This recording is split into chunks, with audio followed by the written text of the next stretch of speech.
Assalamualaikum warahmatullahi wabarakatuh. Kembali lagi di channel Berita Mistis.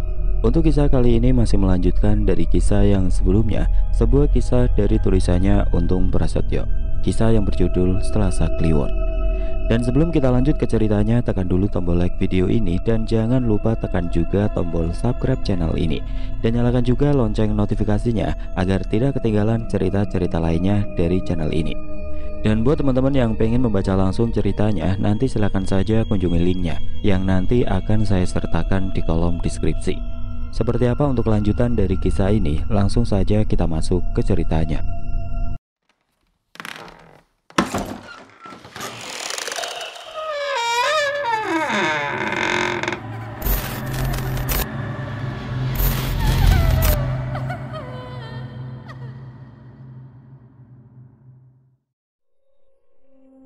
Di malam keempat kematian Nuning, tidak ada teror yang terjadi di desa kami.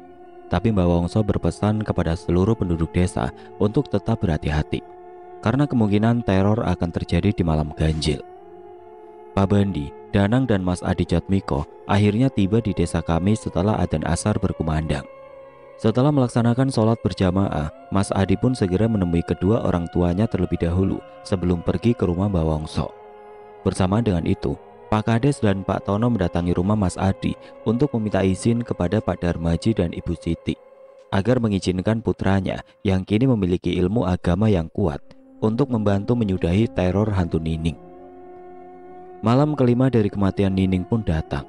Malam ini warga terlihat agak ramai menghadiri pengajian 7 harian meninggalnya Nuning, karena beberapa warga mengaku ingin melihat Mas Adi yang baru saja kembali dari pesantren memimpin doa dan tahlil malam itu.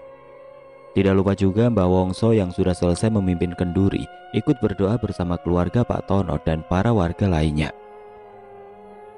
Ketenangan warga desa pun kembali terusik ketika terdengar suara jerit tangisan yang datang dari arah selatan rumah Pak Tono.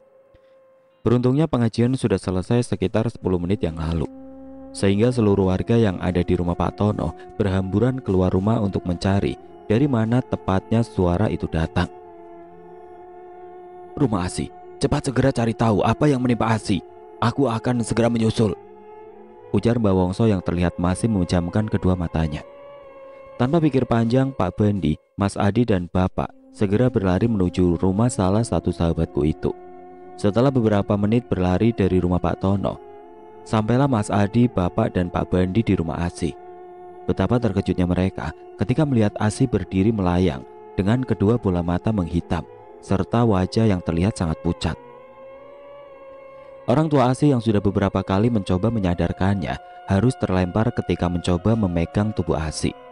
Mas Adi yang saat itu sudah berhadapan dengan Asi yang sedang dirasuki sosok jin jahat pun mulai membacakan ayat-ayat ruqyah untuk menahan tubuh Asi yang ingin menerobos keluar rumah. Tubuh Asi mulai menggeliat dan jatuh ke lantai ketika mendengar bacaan-bacaan ayat suci yang dilantunkan Mas Adi dengan sangat kencang. Setelah tubuh Asi berhenti menggeliat, Mas Adi mulai menanyakan siapakah yang berada di dalam tubuh Asi saat itu. Tapi sosok yang ada di dalam tubuh Asi pun hanya menggeram sambil terus mencakar-cakar lantai tempat tubuh Asi terduduk lemas. "Katakan apa tujuanmu mengganggu warga desa ini, setan laknat," ujar Mas Adi sambil terus mengacungkan jari telunjuknya ke arah Asi. Tapi Asi hanya terus menggeram dan tidak juga berkata-kata.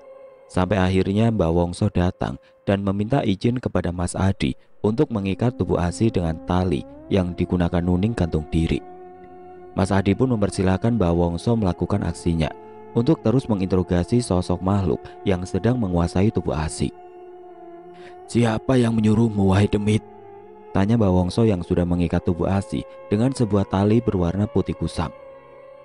"Percuma saja, Wongso. Aku tidak akan mengatakan apapun walau kau terus menyiksaku," jawab sosok makhluk gaib yang ada di tubuh Asi.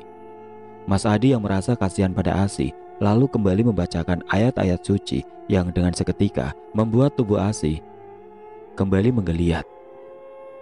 "Ilmumu hebat juga, bocah, tapi sayangnya kau belum bisa memusnahkanku," ujar sosok gaib yang berada di tubuh Asi itu sambil tertawa. "Sampai bertemu di malam ke-7, Wongso," imbu sosok yang merasuki tubuh Asi sebelum keluar dari dalam tubuhnya. Mustahil demit itu bisa pergi dengan mudah. Padahal aku sudah mengeluarkan seluruh tenagaku, ujar Mbah Wongso yang diam terpaku ketika demit yang diburunya tiba-tiba menghilang.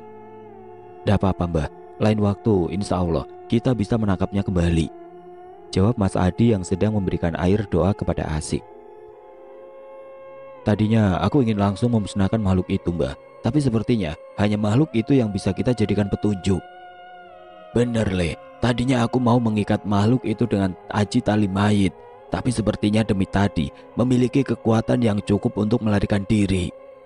Setelah keadaan membaik, Mbah Wongso kembali minta diantarkan ke rumah Pak Tono untuk melakukan ritual yang belum pernah dicobanya. Ritual kejawen yang digunakan oleh Mbah Wongso semata-mata dilakukan untuk membantu mengembalikan ketenangan desa. Walau mungkin banyak orang yang tidak setuju dengan apa yang dilakukan Mbah Wongso, tapi beliau tetap ikhlas membantu warga desa dan keluarga Pak Tono. Menurut cerita Bapak, setelah Mbah Wongso sampai di rumah Pak Tono, beliau segera meminta pakaian yang sering digunakan Nuning, dan beliau juga meminta sisir serta alat rias milik Nuning lainnya untuk dijadikan sarana ritual. Setelah itu Mbah Wongso yang ditemani Bapak dan juga Pak Tono memasuki kamar tempat Nuning melakukan bunuh diri. Hal ini dilakukan Mbah Wongso untuk memanggil jin korin dari Nuning, atau Mbah Wongso biasa menyebutnya Sukmo Sejati. Dalam ajaran kepercayaannya, Sukmo Sejati dapat dipanggil untuk dimintai keterangan yang berhubungan dengan kematiannya. Layaknya seorang dukun, Mbah Wongso juga membakar kemenyan serta menggunakan bunga-bunga, termasuk bunga melati dan juga bunga kantil untuk ritualnya. Bapak terus memandang Mbah Wongso yang sedari tadi memejamkan mata sambil terus membaca mantra-mantra yang sudah puluhan tahun dihafalnya. Ketika Mbah Wongso melemparkan bunga kantil ke arah tempatnya membakar kemenyan, tiba-tiba saja ledakan keras terdengar seiring hancurnya tempat pembakaran kemenyan tersebut. Beruntung, percikan dari ledakan itu tidak membuat Mbah Wongso, Bapak dan juga Pak Tono terluka. "Sial," ucap Mbah Wongso dengan tatapan tajam. "Sukmo Sejati anakmu sedang terbelenggu, Ton," ujar Mbah Wongso yang membuat Bapak dan Pak Tono terkejut. "Lalu bagaimana Mbah?" tanya Bapak sambil mendekat ke arah Mbah Wongso untuk meredam amarahnya. "Harus ada orang yang membebaskannya, Ku," jawab Mbah Wongso kepada Bapak. "Aku bisa mengantar sukma orang yang bersedia membebaskan Sukma Nuning, di mana tempat itu berada dalam kekuasaan sosok jin yang sering dimintai ilmu dan kekayaan oleh orang-orang yang mencari pesugihan dan ilmu. Karena aku tidak sanggup menghadapi jin itu seorang diri." "Jadi, orang yang bersedia membebaskan Sukma Nuning haruslah orang yang mengerti tentang hal gaib juga, Mbah?" tanya Pak Tono dengan wajah serius. "Tidak harus mengerti, tapi harus memiliki kemampuan untuk mengalahkan penjaga di tempat Sukma Nuning berada," jawab Mbah Wongso sambil mengusap jenggot putih panjang miliknya. "Mana ada orang sakti di desa ini selain jenengan, Mbah?" ucap Bapak menimpali kalimat Mbah Wongso. "Ada. Anak itu memiliki kemampuan yang cukup untuk menghadapi jin itu, dan sepertinya anak itu sudah berada di depan saat ini. Teguh, panggil anak yang tadi meruqyah Asi, bawa masuk ke dalam," titah Mbah Wongso yang langsung dijalankan oleh Bapak. Setelah Bapak membawa masuk Mas Adi ke dalam kamar Nuning, Mbah Wongso pun langsung menjelaskan apa yang sedang terjadi saat ini. Beliau meminta Mas Adi untuk pergi menyelamatkan Sukma Jati dari Nuning dengan cara Rogo Sukmo. Mbah Wongso dapat mengantarkan Sukma Mas Adi melalui ajian Rogo Sukmo yang dimilikinya. "Aku akan membawa Sukmamu pergi ke tempat Sukma Jati Nuning berada. Sesampainya di sana, aku harus membebaskan Sukma Jati Nuning dari belenggu makhluk-makhluk penguasa tempat itu. Kau harus membawa Sukma Jati Nuning sebelum azan subuh berkumandang. Apakah kau sanggup, Jatmiko?" tanya Mbah Wongso kepada Mas Adi di akhir kalimatnya. "Insya Allah saya sanggup, Mbah," jawab Mas Adi dengan penuh semangat. "Kalau begitu pegang ini. Ini hanyalah keris biasa, dan hanya keris ini yang dapat kau bawa ke alam gaib sebagai senjatamu melawan makhluk-makhluk di desa," ucap Mbah Wongso yang memberikan keris seluk 3 kepada Mas Adi. "Jangan meminta kepada keris ini tentunya. Mintalah pertolongan dan perlindungan hanya dari Gusti Kang Maha Suci." "Baik Mbah, insya Allah saya mengerti," jawab Mas Adi yang sudah bersiap melepas sukmanya dan pergi menuju alam gaib. Sebelum Mbak Wongso dan Mas Adi melakukan Rogo Sukmo, mereka berdua memagari rumah Pak Tono untuk menghindari serangan dari makhluk gaib yang mungkin akan dikirim oleh orang yang melakukan ritual pesugihan itu, atau orang yang sedang memperdalam ilmu hitamnya. Bapak dan Pak Tono diminta untuk menjaga kedua tubuh yang sedang terbaring dengan kepala di bagian sebelah utara dan dengan kedua tangan yang bersedekap. Mbak Wongso berpesan untuk tidak membolehkan siapapun masuk ke dalam ruangan tempat ritualnya sebelum Mbak Wongso dan Mas Adi kembali. Beberapa saat kemudian Mbak Wongso dan Mas Adi terlihat diam dan tidak ada gerakan apapun dari tubuh mereka. Sepertinya saat ini sukma mereka sudah berpindah ke alam lain dan mulai mencari keberadaan Sukma Nuning. Di saat yang sama, dari bagian ruang tamu, tempat orang-orang yang menemani keluarga Pak Tono berada, Bapak mendengar orang-orang menjerit ketakutan. Pak Tono pun demikian. Dia malah mendengar istrinya beberapa kali menangis sambil memanggil-manggil namanya. Pak Tono yang mulai kebingungan mencoba membuka pintu kamar yang terkunci dari dalam. Tapi Bapak melarangnya dan meminta Pak Tono untuk tetap tenang di tempatnya. "Istriku berteriak memanggil-manggil nama aku, Mas. Biarkan aku keluar. Apakah sampean tidak mendengar cerita tangis istriku?"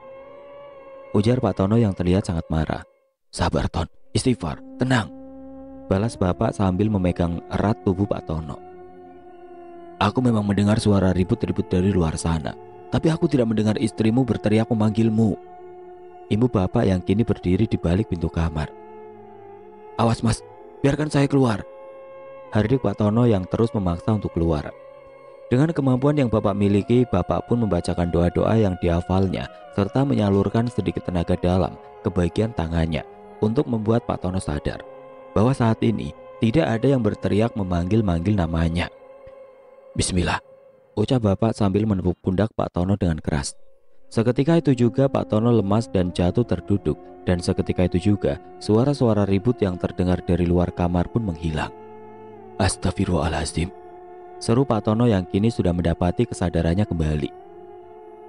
"Maafkan aku, Mas Teguh. Ternyata aku sedang berhalusinasi tadi." Ibu Pak Tono yang berusaha bangkit dari duduknya. "Tidak apa-apa, Ton. Terus berdoa dan jangan biarkan pikiranmu kosong. Semoga saja Mbak Wongso dan Adi Jatmiko dapat membawa Sukma Nuning kembali," jawab Bapak yang merasa lega karena Pak Tono sudah sadar saat ini. "Benar-benar jin sakti. Dia bisa menembus pagar gaib yang sudah dibuat Mbak Wongso dan Mas Adi," ujar Pak Tono yang merasa heran. "Itu tadi bukan berasal dari luar, Ton. Tapi setelah gerbang gaib terbuka, ada sosok yang berhasil keluar dan ingin menggagalkan ritual ini," balas Bapak menjelaskan. Cerita beralih dari sudut pandang Mas Adi Jatmiko yang kini sukmanya sudah berada di alam gaib bersama Mbak Wongso. Aku dan Mbak Wongso terus berjalan mencari titik terdekat dari tempat Sukma Nuning berada. Awalnya aku ragu untuk melakukan hal ini, tapi demi menolong Sukma dari salah satu saudara di desaku, ini akhirnya aku memberanikan diri untuk meraga Sukma bersama Mbak Wongso. Aku pernah mempelajari ilmu ini, tapi menurut kiaiku, aku belum mampu menggunakannya dan memintaku untuk mempelajari ilmu-ilmu lainnya untuk menguatkan akidahku dulu. Karena ketika kita bersinggungan langsung dengan makhluk gaib, maka semua sulit untuk dibedakan. Semua hal akan menjadi samar ketika iman kita belum kuat dan akidah kita lemah. Kami kini sudah tiba di depan rumah Joglo yang terlihat sangat gelap. Menurut Mbak Wongso, Sukma Nuning ada di dalam salah satu kamar di rumah Joglo yang besar dan menyeramkan itu. Kalau Mbak Wongso tidak salah memperkirakan, ada 5 makhluk gaib yang menjaga bangunan itu. Dan aku harus mengalahkan kelima makhluk gaib yang belum pernah aku temui, serta belum aku ketahui juga kekuatannya. "Ketika kamu membuka pagar bambu yang mengelilingi rumah itu, maka para penjaga tempat itu akan langsung menyerangmu. Jadi persiapkan dirimu, nak," bisik Mbak Wongso yang berada di samping Mas Adi. "Baik, Mbak. Insya Allah saya sudah siap." Aku pun lalu berjalan sendiri ke arah pagar bambu yang mengelilingi rumah besar yang sangat menyeramkan itu. Tapi sebelum aku mengangkat salah satu pagar bambu yang terlihat seperti jalan masuk, aku pun mengucapkan salam dengan perlahan. "Assalamualaikum," bisikku lirik karena memang sudah terbiasa dengan hal itu. "Bismillahirrahmanirrahim," ucapku sambil mengangkat pagar bambu yang menjadi penutup jalan masuk menuju ke rumah Joglo itu. Dan tepat seperti apa yang dikatakan Mbak Wongso tadi, Setelah aku membuka pintu pagar yang terbuat dari bambu yang sudah lapuk itu, muncullah 5 sosok makhluk gaib bertubuh besar dan sangat menakutkan. Sosok makhluk yang berdiri di bagian depan memiliki satu tanduk panjang di bagian kepalanya. Sementara makhluk-makhluk lainnya tidak bertanduk, tapi kedua taring mereka sangatlah panjang. Aku yang sempat terkejut dibuat takjub oleh makhluk-makhluk ciptaan Allah SWT yang baru pertama aku lihat dengan wujud yang sesempurna ini. Ketika keempat makhluk itu mulai bergerak ke arahku, aku pun segera mengumandangkan azan dengan suara lantang. Entah apa yang membuat aku berpikiran bahwa aku harus mengumandangkan azan saat itu. Tapi tiba-tiba muncul dorongan kuat untuk melakukannya. Keempat makhluk yang sepertinya ingin memangsaku itu lalu kembali ke tempatnya sebelum angin kencang menerpa mereka. Hembusan angin bertiup makin kencang menerjang makhluk-makhluk gaib yang ada di depanku seiring berkumandangnya azan yang aku lantunkan saat itu. Suara gemuruh makin kencang terdengar, disertai suara jerit kesakitan dari makhluk-makhluk gaib yang menghadangku tadi. Setelah selesai aku mengumandangkan azan, perlahan suara gemuruh dan angin kencang yang entah dari mana asalnya pun pergi. Kuedarkan pandanganku ke sekitar mencari 5 sosok makhluk gaib yang tadi ada di hadapanku. Tapi kini hanya tersisa satu makhluk yang masih berdiri walaupun darah terlihat di sekujur tubuhnya yang tadi sangat garang ketika menyambutku. Makhluk itu lalu bertanya kepadaku sambil salah satu tangannya memegangi terus bagian dadanya yang sepertinya sedang sakit. "Mau apa kau datang ke sini, anak muda?" Tanya sosok menyeramkan itu sambil beberapa kali terbatuk. "Aku mau membawa Sukma, adik perempuanku yang saat ini sedang kau belenggu di dalam sana," jawabku dengan tegas sambil menunjuk ke rumah joglo yang kini hampir rubuh akibat diterpa angin kencang tadi. "Apakah kau bersama orang tua itu, anak muda?" Tanya makhluk itu lagi sambil terus mengedarkan pandangannya ke sekitar. "Betul, akulah yang membawa anak ini ke tempatmu, Bandoso," ujar Mbak Wongso yang tiba-tiba muncul di belakangku dengan keris terhunus di tangan kanannya. "Dasar manusia pengecut, beraninya kau mengusik daerah kekuasaanku," jawab Buto sang penguasa kegelapan dengan wajah yang terlihat sangat marah. "Serahkan Sukma cucuku yang sedang kau belenggu itu, dan aku akan pergi dari tempat ini dengan damai," ujar Mbak Wongso dengan kerisnya yang kini memendarkan cahaya merah kehitaman. "Baiklah Wongso, hari ini aku mengaku kalah darimu. Bawalah Sukma gadis Anggoro Kasih itu. Tapi ingat Wongso, akan ada hari di mana aku akan menjadikanmu budak di istanaku," ujar Buto Bandoso yang rupanya sedang terluka dan cukup parah. "Terserah kau saja, Bandoso. Yang jelas aku tidak akan pernah sudi bersekutu dengan iblis jahat sepertimu," jawab Mbak Wongso tegas sambil mengacungkan bilah keris yang digenggamnya ke arah Buto Bandoso. Ketika Mbak Wongso memintaku untuk memeriksa ke bagian dalam rumah yang ada di hadapan kami, aku dapat merasakan aura dari Sukma Nuning yang ada di dalam rumah joglo itu. Aku pun langsung berlari ke arah di mana Sukma Nuning berada.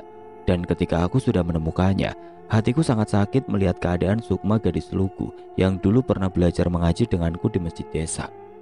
Bukan hanya terikat rantai, tapi tubuh Nuning juga tertindih kayu besar dari bagian kepala hingga ke bagian perut. Dengan penuh amarah, aku lalu mengangkat kayu besar yang sangat berat itu. Hingga perlahan tubuh Nuning pun mulai terlihat. Setelah kayu yang menindih Sukma Nuning dapat aku pindahkan, terlihatlah wajah Nuning yang sangat pucat dengan luka yang menghiasinya. Setelah itu aku mulai berdoa untuk dapat memutus rantai yang melilit seluruh tubuh Nuning. Perlahan tapi pasti rantai besar yang aku genggam erat dengan kedua tanganku pun dapat aku hancurkan. Nuning menatapku dengan sendu, berusaha menyampaikan sesuatu yang sepertinya dia sendiri tidak mengerti. Tanpa pikir panjang lagi, aku lalu mengajak Sukma Nuning untuk pergi dari tempat yang sudah beberapa hari ini mengurungnya. Mbak Wongso yang masih menunggu di luar terlihat tersenyum ke arahku. Aku yang saat ini sudah bersama Sukma Nuning pun segera menghampiri Mbak Wongso dan bergegas pergi dari tempat ini. Secara bersamaan aku dan Mbak Wongso terbangun dari tidur kami. Aku melihat ke arah Mbak Wongso dan segera bangkit untuk membantu beliau. Pak Tono dan Pak Teguh juga langsung membantu Mbak Wongso dengan memberinya air hangat yang mungkin sudah disiapkan oleh Pak Tono tadi. Wajah Mbak Wongso yang terlihat pucat perlahan membaik, dan Mbak Wongso pun segera mengedarkan pandangannya ke sekeliling ruangan. "Mencari siapa, Mbah?" tanya Pak Tono yang merasa heran dengan apa yang dilakukan Mbak Wongso. Cari nasi dan lauknya, jawab Mbak Wongso dengan wajah datar. Aku yang mendengar jawaban lucu dari Mbak Wongso lalu tertawa dengan geli. Apalagi melihat reaksi Pak Tono dan Pak Teguh yang nampak kebingungan. Mencari Sukma Nuning, Pak Lek, ucapku yang memang mengetahui apa yang sedang dicari Mbak Wongso. Sampean ini loh Mbah, Mbok yang serius, ucap Pak Teguh yang terlihat jengkel dengan jawaban dari Mbak Wongso tadi. Tidak berselang lama Sukma Nuning pun hadir di antara kami dan mulai menangis di hadapan Pak Tono. Suasana pun kini berubah menyedihkan ketika Nuning mulai menceritakan apa yang dialaminya sebelum dia meninggal dengan cara menggantung. Bapak, maafkan Nuning ya Pak. Nuning sudah membuat Bapak dan Ibu malu dengan kejadian ini, ujar Sukma Nuning yang terus meminta maaf kepada Pak Tono. Semua yang terjadi bukan keinginan Nuning, Pak. Nuning juga tidak tahu kalau hidup Nuning akan berakhir seperti ini. Kami sudah mengikhlaskan kepergianmu, Ning. Semua memang sudah digariskan Sang Pencipta, jawab Pak Tono dengan mata yang berkaca-kaca. Tidak lama setelah percakapan Pak Tono dengan Nuning, Mbak Wongso pun mulai menanyakan bagaimana bisa Nuning melakukan hal yang akhirnya membuat Nuning meninggal. Menurut penuturan Nuning, di malam sebelum kematiannya, Nuning sempat tidur dan bermimpi bertemu makhluk menyeramkan yang ingin menjadikannya istri. Di dalam mimpinya makhluk itu terus mengejar-ngejar Nuning hingga akhirnya Nuning pun menyerah dan tertangkap oleh makhluk tinggi besar dan sangat menyeramkan itu. Makhluk yang dapat merubah wujudnya dengan sangat cepat, dialah makhluk yang mengejar-ngejar aku dalam mimpi, ujar Nuning dengan kesedihan mendalam. Nuning pun melanjutkan kembali ceritanya dan ketika Nuning terbangun, Nuning sudah tidak dapat lagi mengendalikan tubuhnya. Tangan dan kaki Nuning bergerak dengan sendirinya mempersiapkan kematiannya. Hingga akhirnya dengan rasa ketakutan yang luar biasa, Nuning sudah mengikat lehernya dengan 2 buah tali. Menyadari bahwa tidak ada yang dapat dilakukannya lagi selain berdoa, Nuning pun menyerahkan hidup dan matinya kepada Tuhan Sang Pencipta alam semesta. Dengan berderai air mata, Nuning pun akhirnya meninggal dengan menggantung diri. Pulung gantung, ujar Mbak Wongso menanggapi cerita Nuning yang sangat menyayat hati. Begitulah cara pulung gantung mencari korbannya. Banyak orang yang salah mengartikan apa itu pulung gantung. Tapi menurutku inilah pulung gantung, sosok jin yang bekerja sama dengan seseorang untuk memberi orang itu kekayaan. Aku, Pak Tono dan Pak Teguh sontak terkejut mendengar apa yang baru saja diucapkan oleh Mbak Wongso.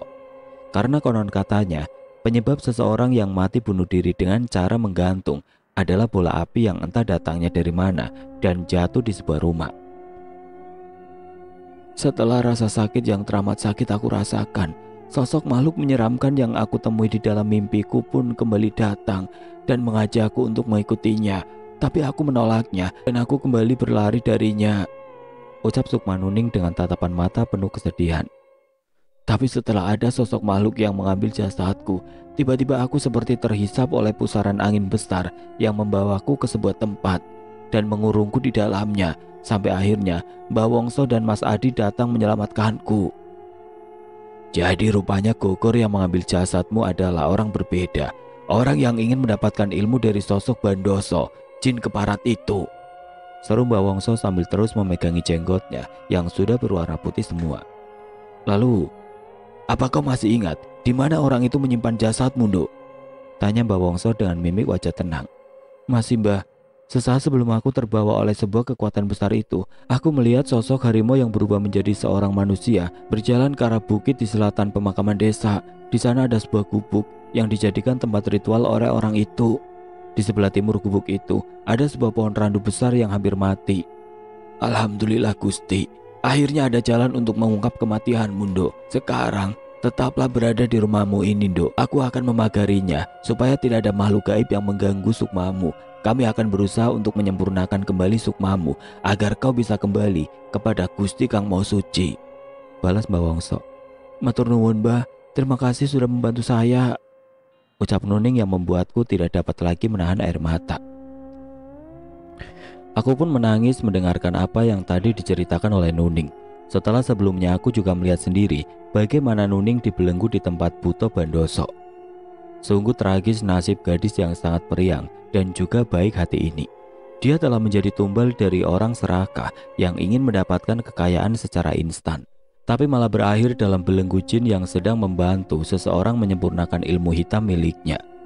Berawal dari pikiran kosong akibat sebuah masalah, hingga akhirnya dia kehilangan nyawa dengan cara mengenaskan dan keluarganya pun harus menanggung malu.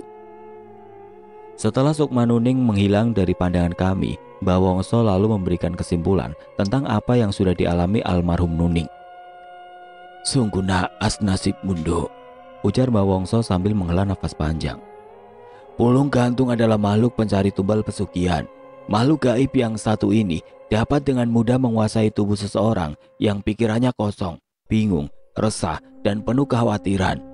Menurutku, kematian Nuning memang disebabkan oleh pulung gantung.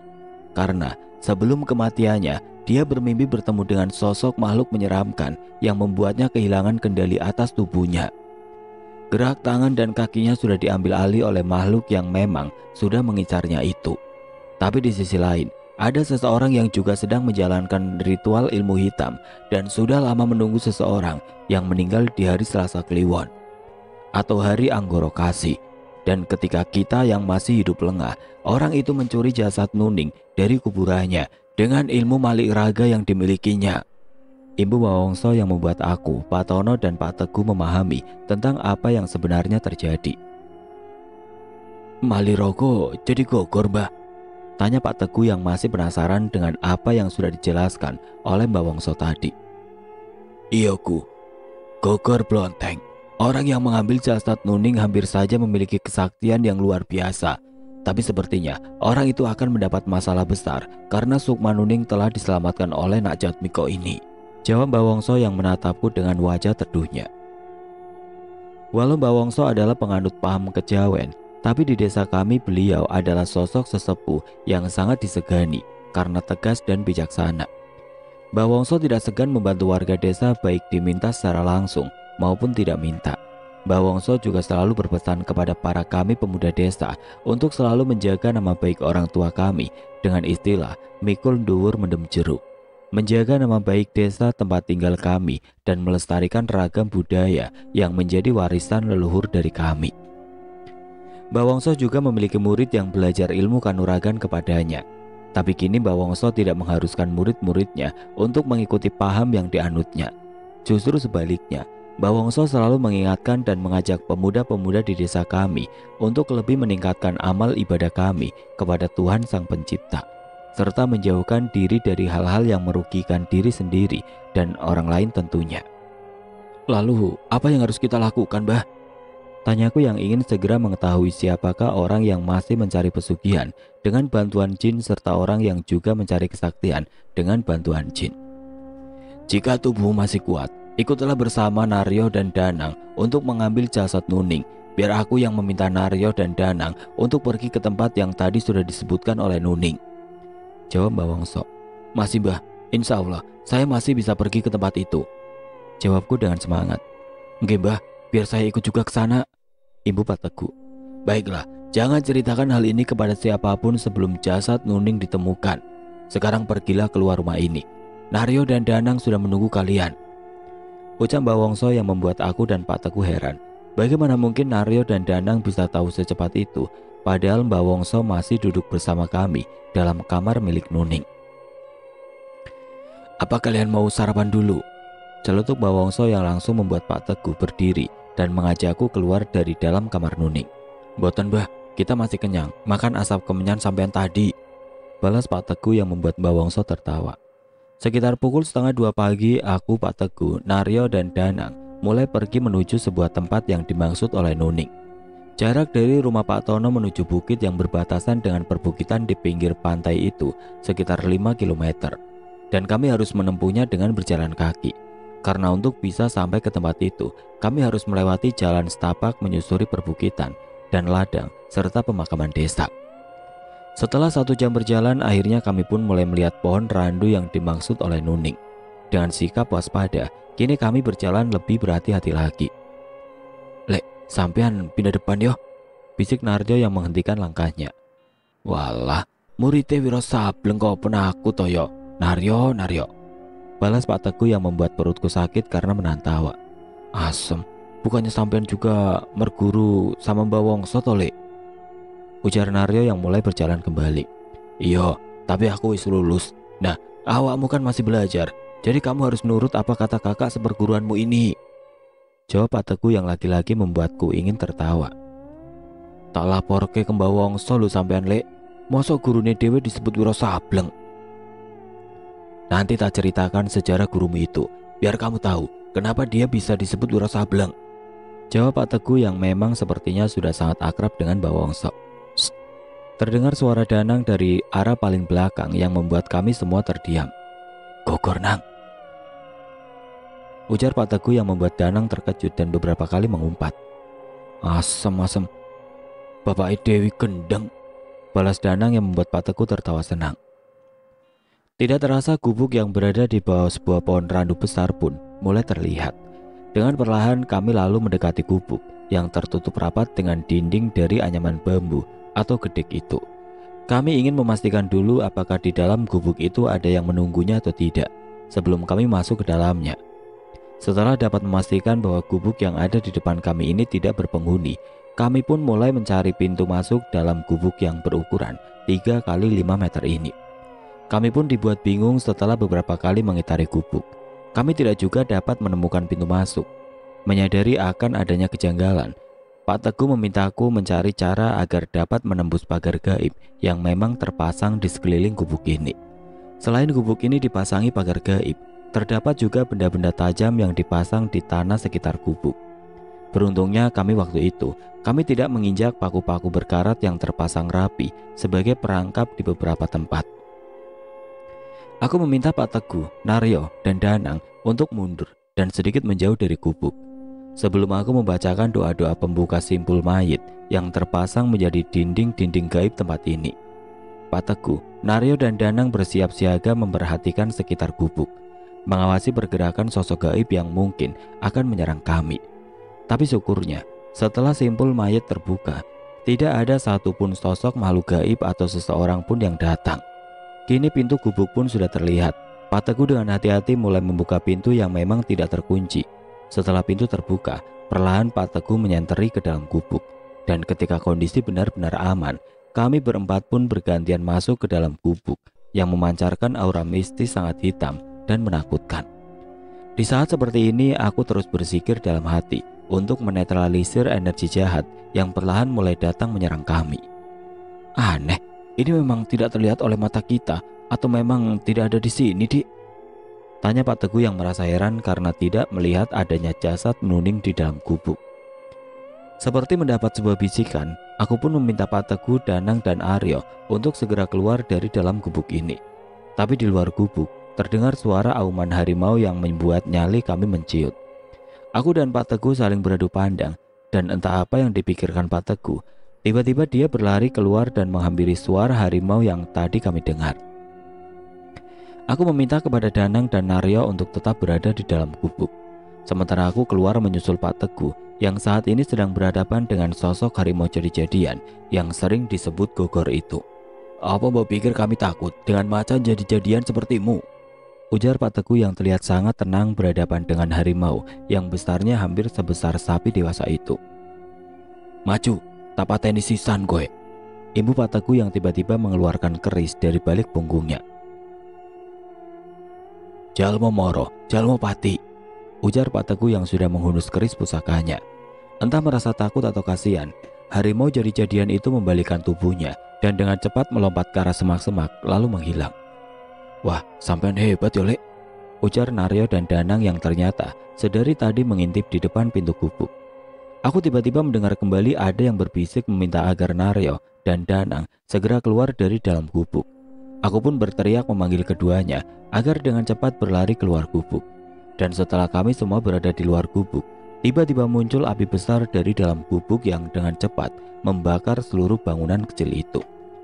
Aku yang tidak percaya begitu saja dengan apa yang aku alami saat ini, segera membacakan ayat-ayat suci dengan suara lantang. Semakin aku mengencangkan suara bacaanku, api di hadapan kami pun semakin membesar dan rasanya semakin panas berada di sekitar gubuk yang sudah terbakar itu. Setelah selesai membacakan ayat-ayat suci, aku pun mengucapkan kalimat takbir dengan mengharap datangnya pertolongan dari Allah Subhanahu wa taala. Setelah beberapa kali aku mengucapkan takbir, tiba-tiba api yang membakar gubuk pun menghilang dengan sekejap mata. Hilang. Api yang menyala besar berkobar-kobar dan terasa sangat panas tadi benar-benar hilang dari pandangan kami. Sempat dibuat takjub dengan apa yang baru saja kami alami. Tiba-tiba gubuk yang sudah ditelan api besar tadi kembali muncul di hadapan kami. Aneh bin ajaib ya, Lek, ujar Naryo yang sepertinya tidak tahan lagi ingin mengungkapkan perasaannya. Benar-benar betul, balas Pak Teguh sambil menggelengkan kepalanya. Aku yang saat ini merasa yakin bahwa kondisi benar-benar sudah aman, lalu kembali melangkah memasuki gubuk. Diikuti Pak Teguh, Danang dan Naryo. Sampai di dalam gubuk, kami kembali dikejutkan dengan munculnya dipan kecil yang di atasnya terdapat sesuatu yang ditutupi kain jarik.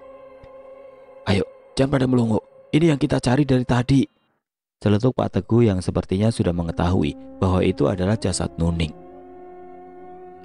Cara membawanya gimana, Lek? Tanya Danang yang juga mewakili pertanyaanku dan Naryo.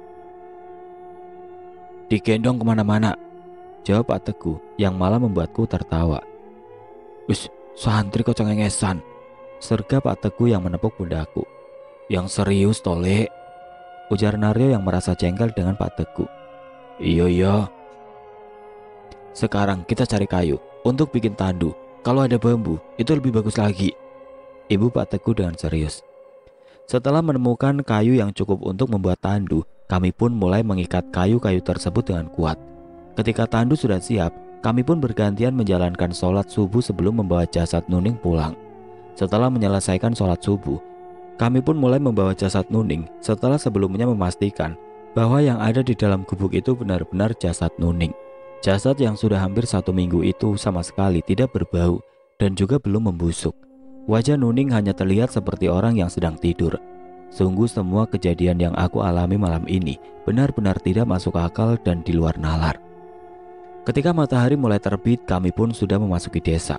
Dan tidak lama kemudian kami sampai di rumah Nuning yang langsung disambut dengan tangis haru dari kedua orang tua dan juga keluarga Nuning.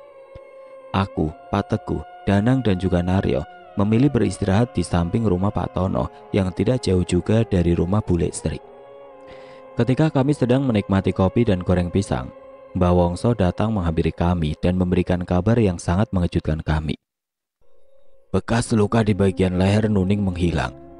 Apakah ada hal aneh yang kalian alami semalam? Tanya Mbah Wongso yang kini ikut duduk di samping Pak Teguh sambil menyepulkan asap rokok kretek di Samsu kesukaannya. Ya macam-macam, Mbah. Kalau diceritakan semua bisa selesai 3 hari, jawab Pak Teguh dengan santainya dan membuat kami semua tertawa. Yo, dasar murid brengsek, celetuk Mbah Wongso yang tidak kalah mengocok perut kami. Ngapunten, Mbah, jawab Pak Teguh sambil tertawa kecil.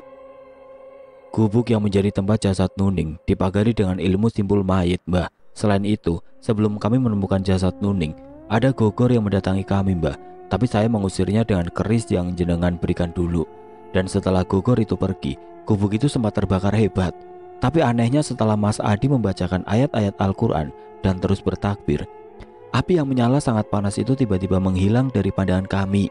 Dan setelah itu, jasad Nuning baru kami temukan di dalam gubuk, ujar Pak Teguh yang menjelaskan dengan serius. Apakah ada hubungannya dengan hilangnya Sukma Nining, Le? Ujar Mbah Wongso yang sungguh membuat kami terkejut. Loh, hilang bagaimana, Mbah? Tanya Pak Teguh dengan mimik wajah serius. Ya hilang, namanya hilang itu ya hilang. Kok ditanya hilang bagaimana? Jawab Mbah Wongso yang membuat Pak Teguh kesal. Dan aku pun ikut merasa jengkel karena aku harus bertaruh nyawa demi menyelamatkan Nuning. Ya Allah, mbok ya serius toh, Mbah? Ujarku yang sudah mulai kehilangan kesabaranku. Sesaat sebelum azan berkumandang, aku sudah mulai kehilangan aura dan energi Nuning. Aku sendiri tidak tahu kemana perginya Sukma gadis itu, karena tidak ada jejak yang ditinggalkan oleh Nuning, jawab Mbah Wongso dengan tatapan yang penuh dengan penyesalan. Begitu juga denganku, aku hanya menundukkan wajahku ketika mendengar Mbah Wongso menceritakan hilangnya Sukma Nuning tadi. Di tengah rasa kecewa dan juga kesal, Tiba-tiba saja ada sebuah dorongan yang sangat kuat yang memintaku untuk melakukan sesuatu kepada jasad Nuning yang kini sedang dikafani ulang. Aku pun merasa aneh dengan pikiranku sendiri saat ini.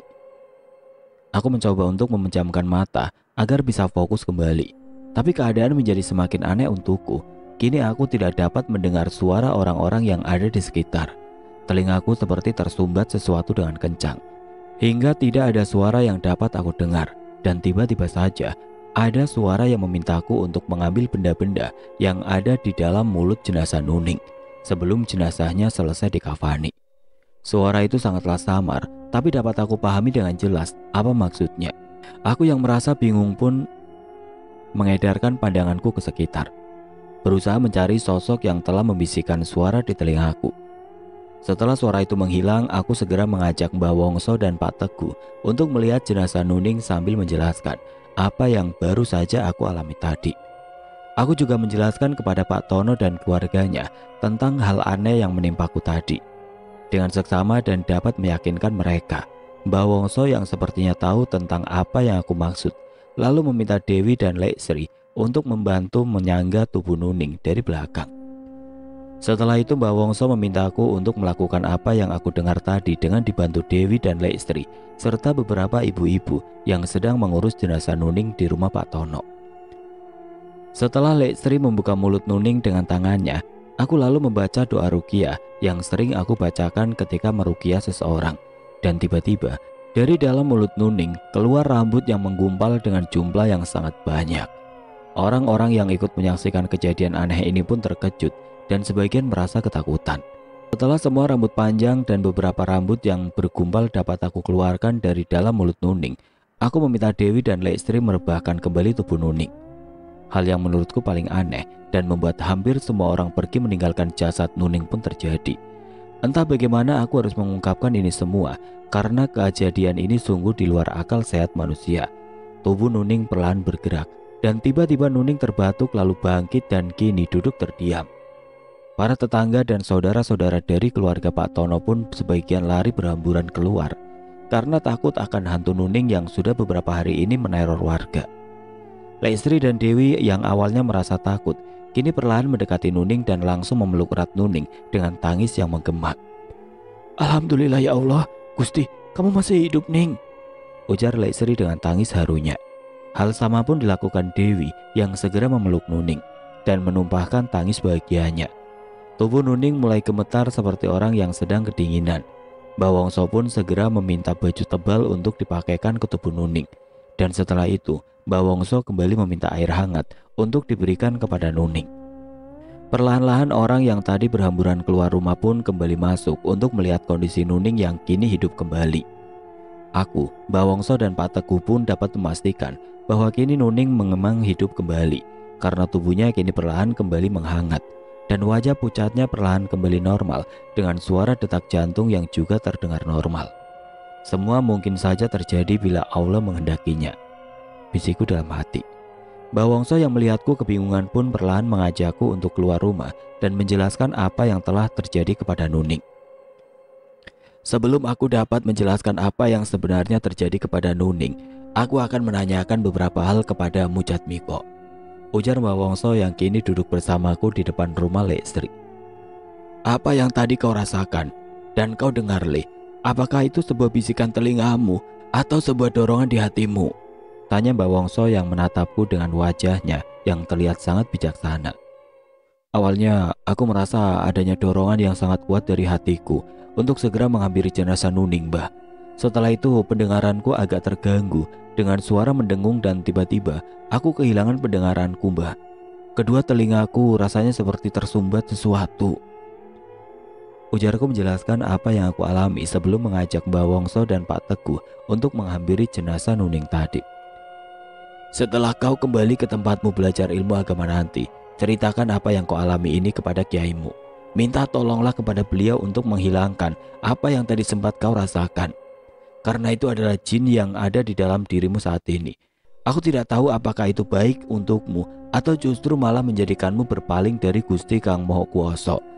Jadi sebaiknya bicarakan hal ini kepada kiai yang membimbing mendalami ilmu kebatinan," ujar Mbah Wongso menjelaskan apa yang tadi aku lalami. "Nggih Mbah, matur nuwun," jawabku sambil mencium tangan beliau. Aku sangat kagum kepada Mbah Wongso. Karena nasihat beliau, aku menyadari bahwa belum tentu hal-hal gaib yang aku alami tadi akan membawaku menjadi lebih baik. Dan aku harus segera kembali ke pesantren di mana aku menimba ilmu-ilmu agama. Setelah itu Mbah Wongso mengajakku untuk kembali ke dalam rumah Pak Tono yang kini terlihat lebih tenang. Nuning terlihat sudah bisa berkomunikasi dengan baik, layaknya orang yang baru saja terbangun dari tidurnya. Hal yang diingat Nuning hanya ketika tubuhnya menyiapkan sebuah tali untuk menggantung tubuhnya sampai akhirnya dia kehilangan kesadarannya.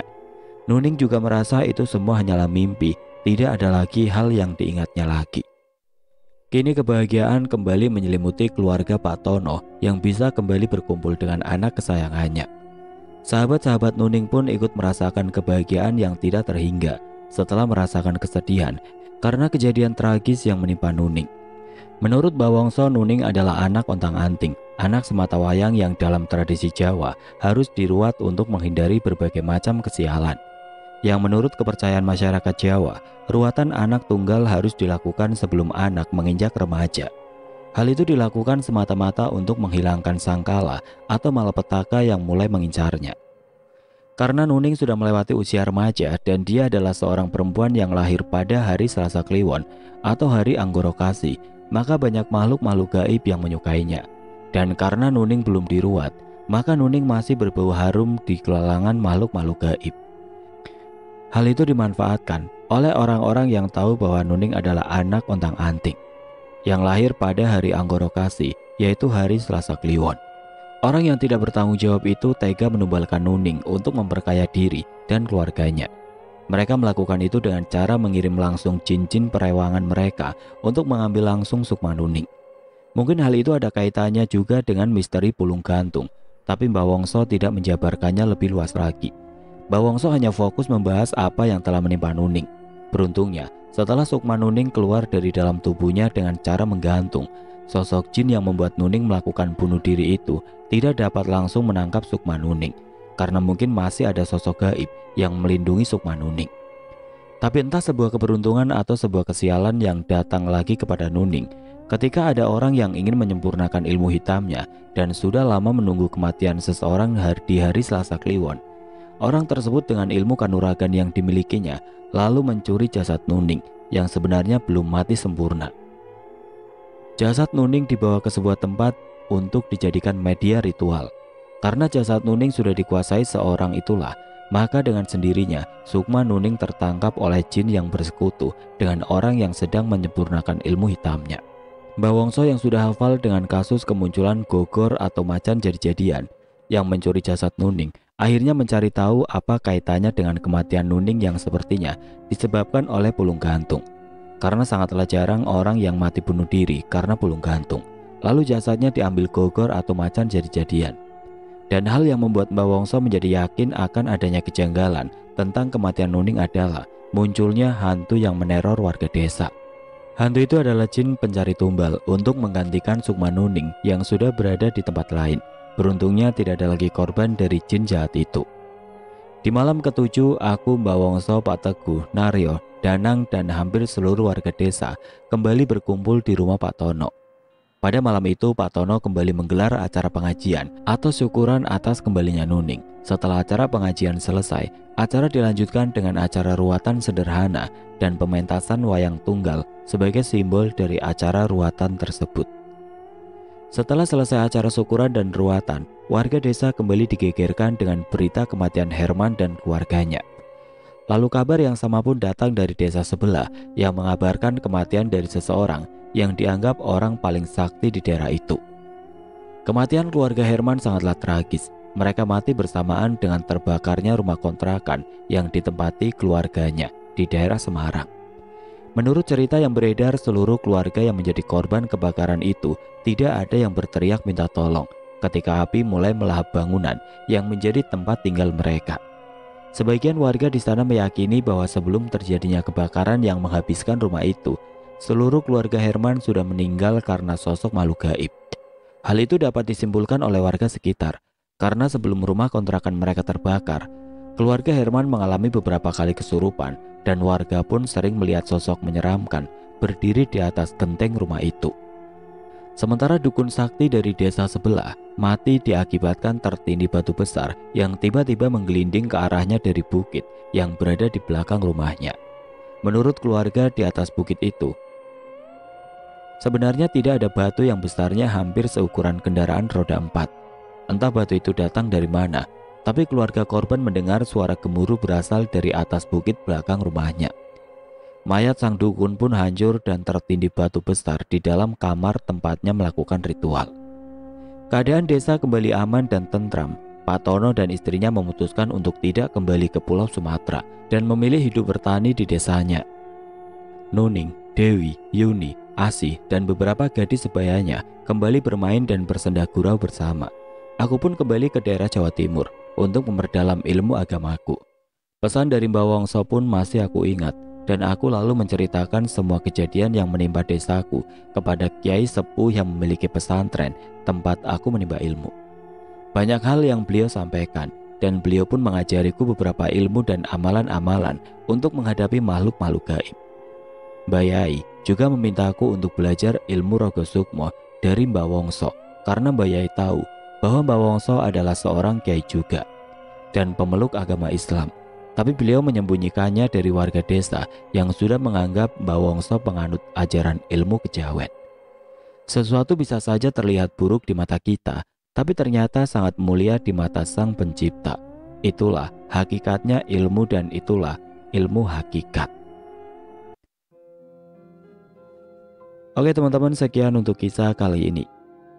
Semoga apa yang sudah saya sampaikan dalam kisah ini dapat dijadikan pembelajaran untuk kita semua. Dan buat teman-teman yang baru bergabung, jangan lupa untuk like, komen, share, serta subscribe channel ini. Dan nantikan kisah-kisah horor berikutnya tetap di channel Berita Mistis. Wassalamualaikum warahmatullahi wabarakatuh.